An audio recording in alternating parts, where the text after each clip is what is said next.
In this video I'm going to make corned beef. I'm using an eye of the round. It's a nice regular shape. It's important that you get enough salt cure into this so that it's completely cured all the way through. Use a plastic box, preferably to metal. Metal reacts with the curing salts and it can give it an acidic taste to the corned beef or the ham if that's what you're using. Sprinkle it on, cover it well, rub it well in, give it a good massage. It needs to go all the way through the muscle.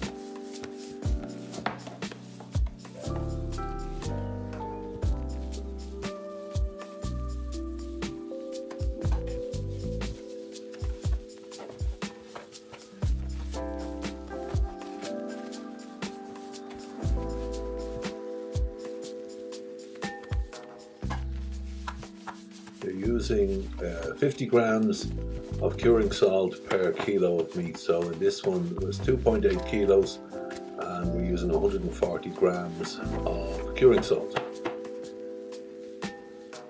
You can use a little less if you want. It might take the salt content down a little bit, but I wouldn't go too far down because you want it to be properly cured.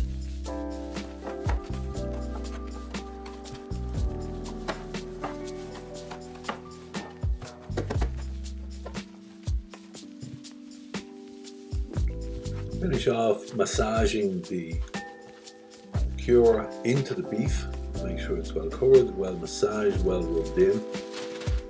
Next thing is to put it into a vacuum bag and put it in the fridge, and then every day turn it and massage it to make sure the cure goes all the way through.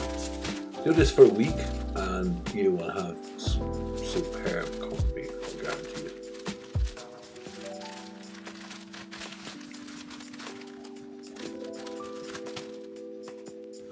After a week, take out your corned beef. It does change colour a little bit, of course, that's normal. But the test is when we cut it, is it an even colour all the way through?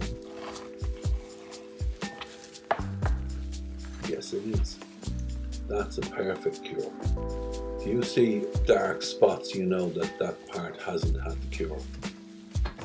It won't be dreadful, but it's not perfect. That's ideal. Mind you, I've been doing this a long time, so I know what I'm doing. But you can do this at home. So fill your pot with water, put your corned beef in, bring the heat up to a boil.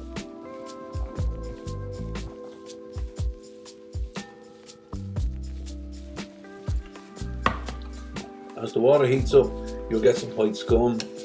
That is salt being taken out of the meat by the heat, by the hot water. Take it away. You can leave it on, but your corned beef might be a little bit too salty.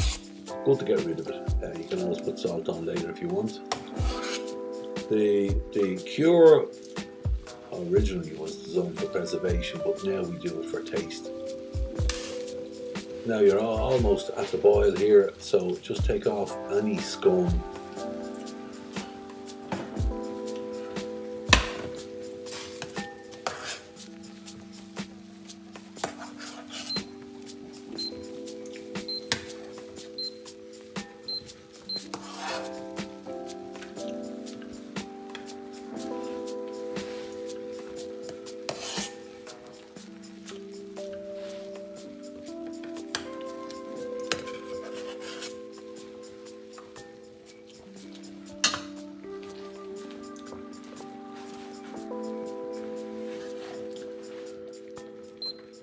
So put the lid on, put it to a simmer. If your regulator on your cooker goes up to 10, put it to about 3 or 4 for 80 minutes. After 80 minutes, this is what it's going to look like. It has shrunk a bit, naturally.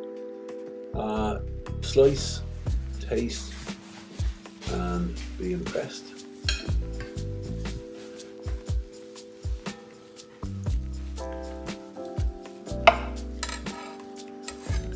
This is the way we do corned beef in Ireland. Obviously it's different in different countries. The Americans have a different version. They also have pastrami. Oh. There's more information on my blog on butchermagazine.com about the beginnings of corned beef and the Irish involvement in it. At butchermagazine.com.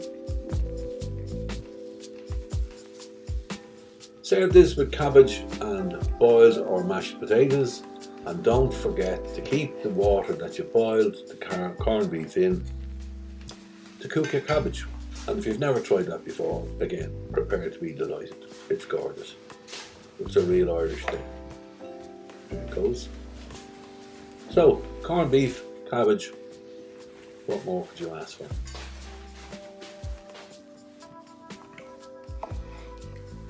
And you don't have to wait till St. Patrick's Day either.